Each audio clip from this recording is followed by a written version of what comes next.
ขายปิ้งเอ็น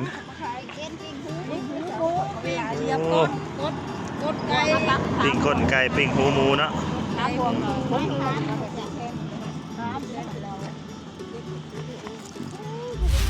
อันนี้พี่น้องพระธาตุยิงหังเนาะผู้ใดมาสวรรค์เขตต้องได้มาเที่ยวได้พี่น้องต้องได้มาเบิ่งเนาะมากราบไหว้มาสักการะบูชา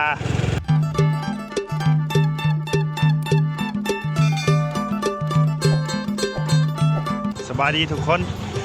วันนี้โดโดพาทุกคนมาขี่รถจักรเลาะทุกคนตั้งใจว่าสิพาทุกคนไปเบิ่งวิวบรรยากาศงามๆเนาะพี่น้องจะเป็นน้องใหญ่ๆน้องบึงอยู่สวรรค์เขตบ้านโดโดก็จะเอิ้นว่าน้องเต่าพี่น้องเดี๋ยวโดโดจะพาทุกคนไปเลาะเบิ่งตั้งใจว่าให้มันทันครับตะเวนตกดินมื้อนี้พี่น้องเลยมันจึงได้บรรยากาศจะหน่อยมาสิค่ำก่อนไปพร้อมๆกับโดโดเลยเนาะวันนี้โดโดเอารถจักรออกมาบิดเลาะ ไปพร้อมๆกันเลยพี่น้องจะหน่อยบ่ทันตะเวนตกดินมันกำลังตอนนี้เวลา 6 โมงยังแล้วเนาะเดี๋ยวโดโดสิพาทุกคนไปเบิ่งวิวงามๆเนาะคันโชคดีก็สิเห็นบรรยากาศพ่อแม่พี่น้องเพิ่นหาปูหาปลาหานะอยากให้พี่น้องได้เห็นวิถีชีวิตการเป็นอยู่ของชาวบ้านเนาะไป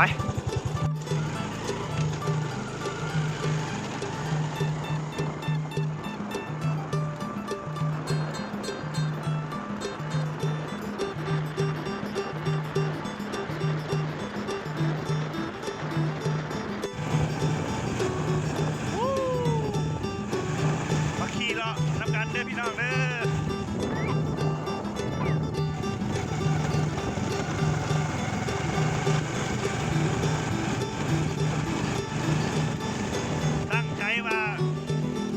ไปมันทันตะเวนตกดินพี่น้องเลย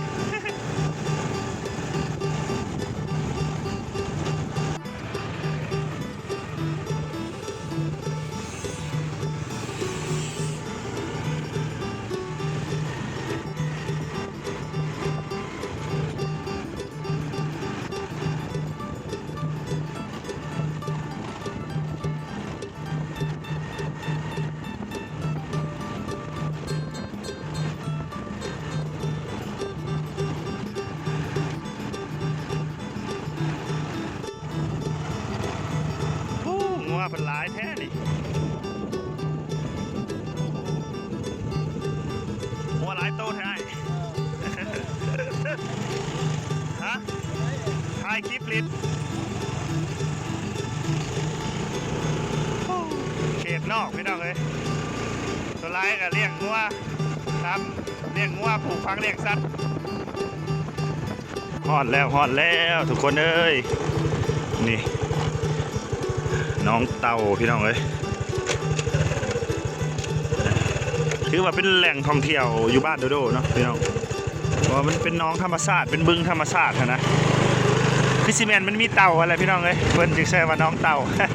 แล้วโดโดกับผู้ข้อมูลมาได้พิซิแมนมันมีเต่าลายนะตอนนี้เกือบ6 โมงแรงแล้วพี่น้องเลยบรรยากาศกำลังดีพาพี่พาน้องเข้ามาเบิ่งธรรมชาติแคมน้ำยามแรง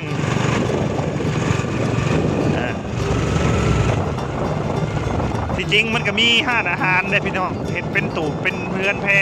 นะอยู่ฝากพุ่นแหละมันมีห้านอาหารสำหรับใครที่อยากมาหลินมาเที่ยวมาชมบรรยากาศเนาะ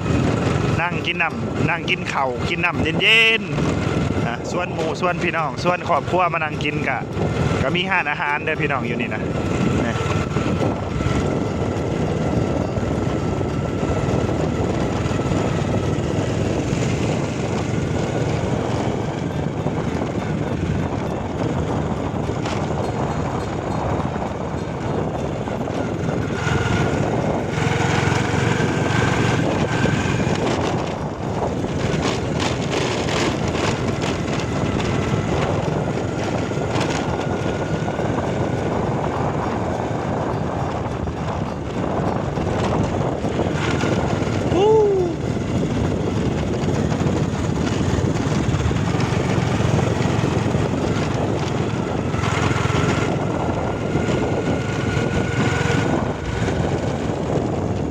บรรยากาศเย็นดีเด้อพี่น้องเอ้ยยามแรง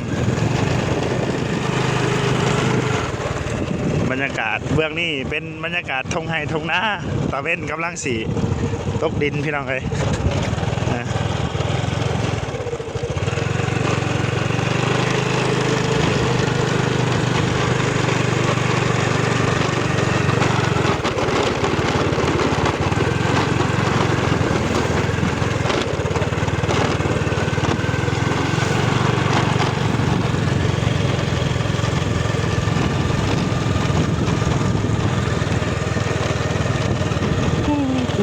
นี่อยู่ฝากนี่ก็จะเป็นห้านอาหารเนาะพี่น้องเลยเป็นห้านอาหารให้นักท่องเที่ยวเนาะใครอยากมาเที่ยวก็มานั่งลินก็จะมีเป็นตูบให้โอ้ย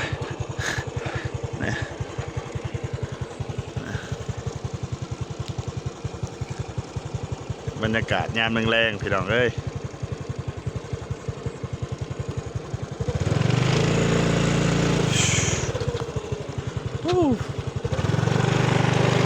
เป็นเห็ดอย่างเด้นะหาปลาเนาะหาปลาบอก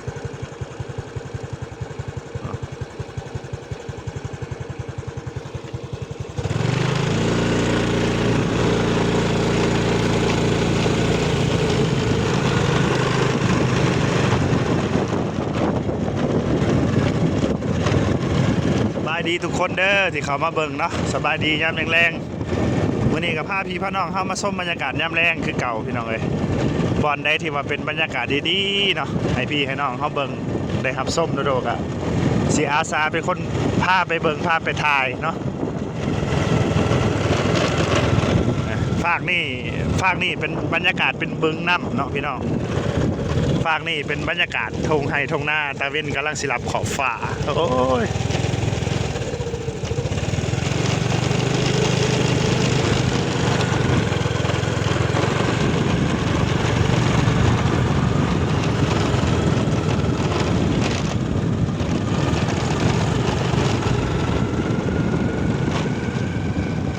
อากาศเย็นดีเลยทุกคนเลยตอนเช้านะฮ้อนแห้งแต่ว่าตอนนี้เริ่มมีลมเนาะพี่น้องบ่ฮ้อนเพราะว่าเขตนี้มันเป็นเขตธรรมชาติลมพัด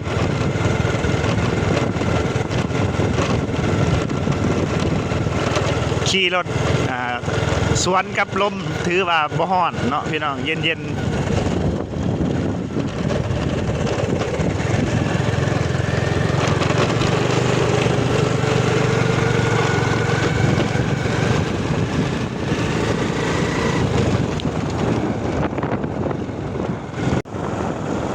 ความตั้งใจแท้ๆอยากให้พี่น้องเขาได้ชมวิว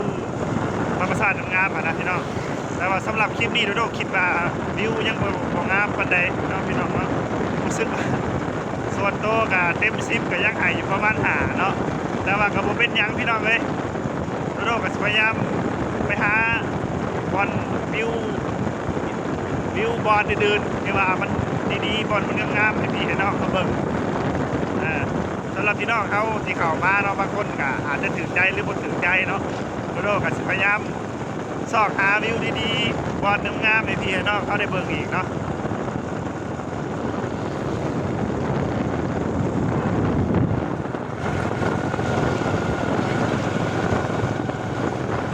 โดโดขี่รถจักรออกมาจากห่างจากบ้านโดโดประมาณ15 ลักเลยทุกคน15 หา20 ลัก15 หา20 ลักแต่ว่าขณะผิดหวังหน่อยนึงเพราะว่ามันบ่มียังเบิ่งพี่น้องเลยโดโดคิดว่าน่าจะมีแบบประชาชนเป็นหาปูหาปลาให้เบิ่งนะคือสิดีแต่ว่ากับบ่มีวิวแบบนั้นให้พี่น้องเบิ่งก็บ่เป็นยังเนาะพี่น้องเนาะเอาเป็นเท่าน่ะ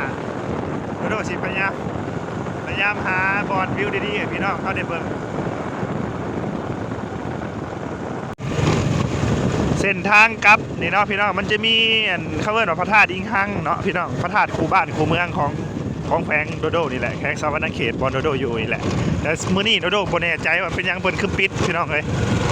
เพิ่นปิดบ่ให้เข้าเห็นปะพระธาตุอันนี้แหละเป็นพระธาตุอิงหังเพิ่นเรียกว่าพระธาตุอิงหังนี่แต่ว่าโดโดทวิตสิเข้าไปถ่ายพี่น้องเฮาได้เบิ่งแต่ว่าบ่ฮู้ว่าเป็นยังเพิ่นปิดมื้อนี้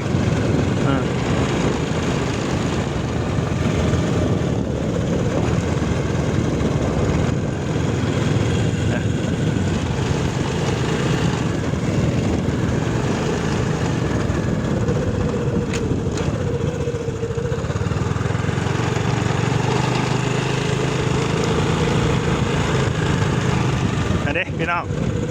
พระธาตุอิงหังเนาะ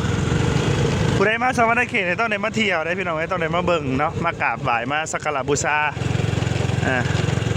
คือว่าเป็นพระธาตุหนึ่งที่ว่ามีความศักดิ์สิทธิ์เนาะพี่น้อง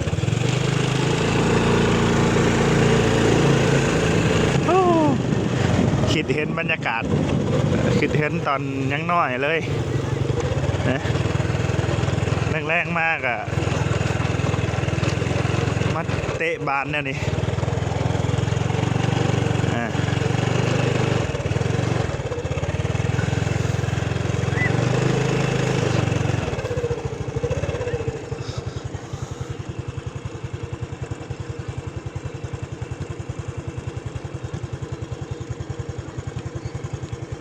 ขึ้นฮอดบรรยากาศตอนยังน้อยทันทีเลยพี่น้องเลย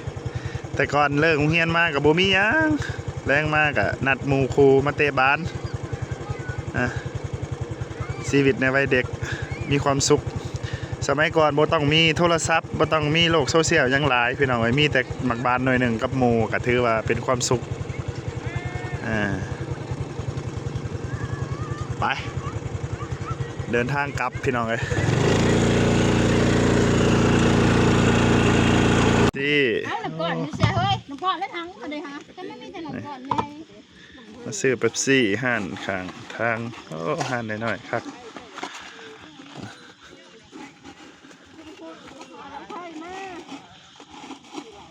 บ้านนี่มันตกอยู่บ้านโดมบักยางบ่แม่บ้านยัง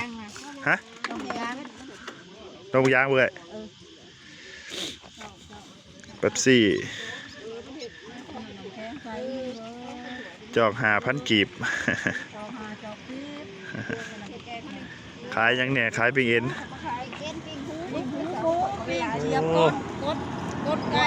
ปิ้งก้นไก่ปิ้งหูหมูเนาะ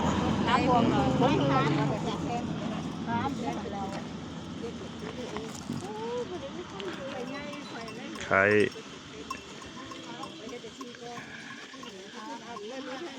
มาแวะซื้อเป๊ปซี่พี่น้องเลยยังกดไก่มันกดกดนะกดแต่ละกดไม่คู่กันแบบปะมวนซื้อเด้อขอบใจ